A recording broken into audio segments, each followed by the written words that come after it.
It being the first day of spring, it's time to take a look at my summer hiking kit. In the previous video I may have showed you all of the kit that I take when I'm on the motorcycle, and this is the kind of kit or subsection of that I take when I'm hiking or overnighting or backpacking, depending on what it is I want to do. So I'll start off with the tent. This is my Luxe tent. It scrunches down a lot smaller than this, and it's quite lightweight. I think it's probably just over a kg or just on a kg, and it's quite roomy as well. I think I've got another video where I've got it up, or if not, I'll stick a photo of it into this video. The tent requires that I take at least one of these trekking poles, and these are my Mountain Smith trekking poles, and they're still dirty from the last hike that I did, but basically you extend this to full length and it works as a center pole for the tent. The tent poles are just standard tent poles, aluminium ones, and I just carry about 4 of those to 6 of them depending on the need, and then I have a 2 meter square footprint, which also doubles as a mini tent, and I'll show you that in a few seconds why. I have, not in its bivvy bag, or actually in the stuff sack, my Alpkit bivvy bag. Now this bivvy bag is just literally a bag, and it doesn't have a hood, so that's the top of it, and it is waterproof, so you can kind of use it anywhere. And what I tend to do is take the footprint and the small pole and some pegs and just make a small lean-to out of it, and then on my bivvy bag I just need to put my head underneath, and that keeps the condensation off during the night. And I also have a mosquito net that I can wear as well in case there's lots of sandflies or mosquitoes. So that is really the sleep system. For the tent, I've shown this before, I think. This is just a mesh inner. It has a bathtub bottom to keep the water out, and it takes up half of the Luxe tent, so you kind of get a little sleeping chamber and a room to keep all your stuff in there as well. And occasionally I also will take my Snugpak jungle blanket. He says, trying to not to keep covering the camera up, and this kind of works as a quilt or alternative sleeping bag, and so it can be quite useful. And speaking of sleeping bags, here is my sleeping bag. This is just a standard 2-season down sleeping bag, and it is not fully scrunched down, but I think it's good down to 0 degrees Celsius, but with everything else I carry, it does the job that I need it to. This is the poncho liner for my Snugpak Poncho, which is in a bag somewhere. So this will no longer be needed for the winter time as it's ended, and I don't need to carry it because the nights won't get cold enough for me to need this anymore. And then I have a Cedar Summit pillow. Now this thing here is my thermarest. Now this is an original thermarest. I've had it for a good 20-30 years, I think, maybe 25 years, and it still does the job that it needs to do, but I have just ordered a new Neo, the biggie winter one, as a replacement.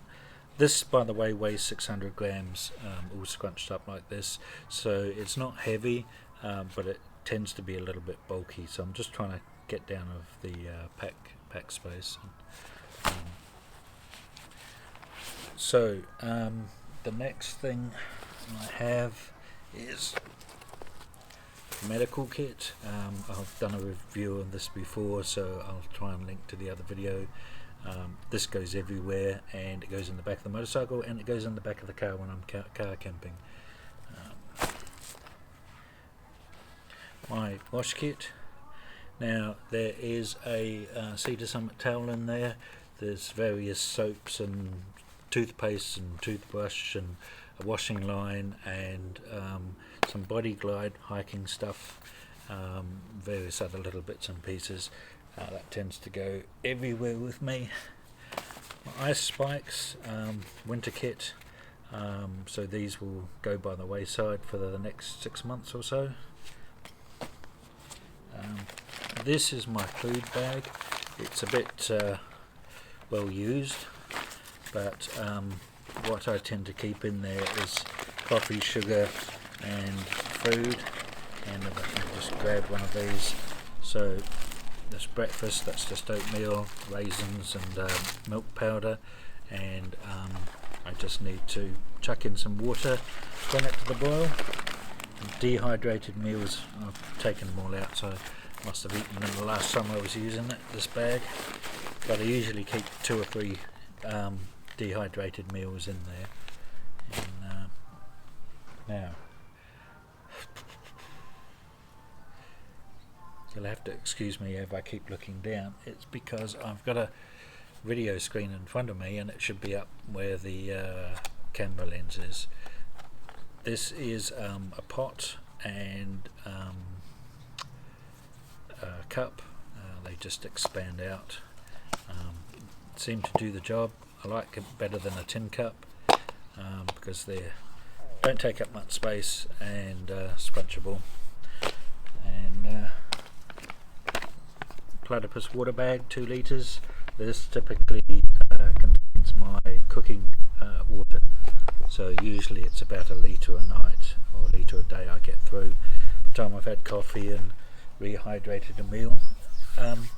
My meals are all created so that they hold 450 grams fully hydrated, so it's about 300 grams of water that I need to add. So that's roughly just under half a litre of water for each meal. Half a litre all up by the time I've added coffee and that kind of stuff. And then I have one of these things, which is a Camelback, and this I typically fill with 2 to 3 litres of water, and that goes in my backpack. I had a little bit of an issue with it last time, in that the little valve here was leaking. What was happening is that the weight was pushing against the valve and twisting it, and the water was leaking out of it into the bottom of my pack. So turning the bladder around the other way, I seem to have stopped this, although I might put some plumber's tape on it to seal it up. 2 gas bottles, one's nearly empty and the other one is full, and my jet boil stove, and I keep everything inside there plus a cleaning cloth. I do also have a fuel stove, multi-fuel stove, but it's now getting into season where fires are not really the thing to be having, and so I don't tend to use the multi-fuel stove so much. It is just a little Trangia, and I can take it with me as a spare if I need to. The next, almost last thing is my seat. So it opens up like that, and you just sit in it, and it's got a little thingy in the back. So this typically goes with me when I'm motorcycle camping, and it's also good for sitting on when I'm doing videos. And then the final thing that I'm messing around with at the moment is my possibles pouch, or my bits pouch as I call it. and it's just a Maxpedition pouch, and inside it I have toilet roll, bug net, trowel and a water bladder, soya filtration kit, canister thingy, plastic bags. My diary usually goes in here, and also my map dividers, which I carry around with me. There are a few other little bits and pieces in here as well, and this tends to change what I'm carrying. It depends if I am using my belt kit or not. I'll just put these away. And that is really the summary of summary would have been wintry a couple of months ago, of what it is that I am carrying with me. Now, one other thing is I have one of these, which for those of you who don't know what they are, is a Viking brooch, or Viking style brooch, or Celtic brooch if you want to do it that way, and that is for use with my woolly blanket, my woolly mammoth woolly blanket, which I shall just pull out of this and show you briefly. And I managed to get the clasp off. So my woolly mammoth blanket, it's just a lightweight, I think it's 80% merino blanket, and it's got a really tight weave on it, so I kind of really like it, and it's nice and light. However, what tends to happen, and why I have the brooch, and you can tell that I'm really organised, is that one throws it over and you can use it kind of like this, but if I take my hat off and pull it over the top and then bring it down around like that, what you can do is you can then stick this through there and then turn it round, so it just pushes through there, and then you just turn it sideways and you end up with a brooch like that, and now you have a cloak. And this is really good for sitting around the fire at night time, and of course when it gets really cold you can just bring it up and use it as a hat. So that's kind of what that's for, and that's another reason why I like my woolly blanket as things go. Doesn't tend to work too well with the hat. This is my fishing hat, by the way. I don't usually take that hiking, but the sun was out today and the getting in my eyes, so that's why I'm wearing it, and also because I didn't comb my hair, so, and it's getting a bit scruffy. So the tip for tat is getting worn a bit now, and I do have a smaller, I think it's a Sea to Summit one, which I wear when I'm hiking as well. I used to use this as my hiking hat. It has a band in round here, and on a hot day it you can pull it down like this, and what it does is it absorbs the sweat, and if you angle it backwards the sweat actually goes down to the back of the hat and runs down out the back if it's like 30 degrees or so Celsius in temperature, and it keeps the sweat from going out of the eyes. I do have a buff and a balaclava. I think that's in my winter kit because I can't see it here, and the buff I kind of wear sometimes. I find it a little bit, the extra large one, I find it a little bit tight when I'm wearing it as a headband. I much prefer to wear a hat, and also in the summertime here with the UV, it's really important to keep the sun off you as much as possible.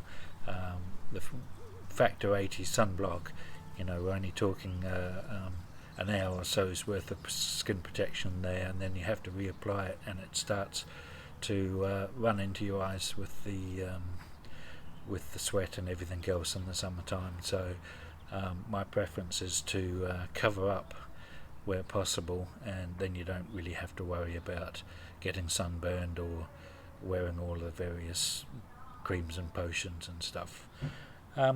So that is really it for me at the moment. It's kind of a hurried video and it's off script, and a bit of an experimentation as well.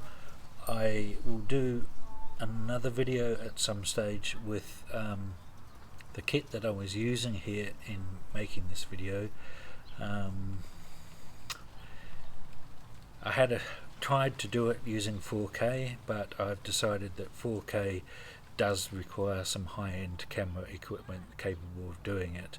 Using a mobile phone or GoPro or something like that, while they can shoot 4K, becomes quite awkward in terms of earlier today the phone overheated, or trying to get the video off of the GoPro onto my iPad for editing can be quite difficult and time consuming because of the file sizes. So I'm back down to using 1080p, and what I'm doing here is I am shooting this in Filmic Pro on a DJI Osmo 2 mounted on a tripod, and the reason why I keep looking down is I have my iPad running the Filmic remote so I can see what the picture looks like, and I have my good old Zoom HN1, which I will just grab, and that is here, and there's a little battery attached to it, and it just goes down and captures the audio. I will mute out the popping and banging when I splice this audio in, and I've got a Rode mic attached to my iPhone as well, so hopefully I have recorded some sound, and that's it. So I will edit this thing and stick it up online, and try and do a more detailed review of a few bits and pieces a little later on at some stage.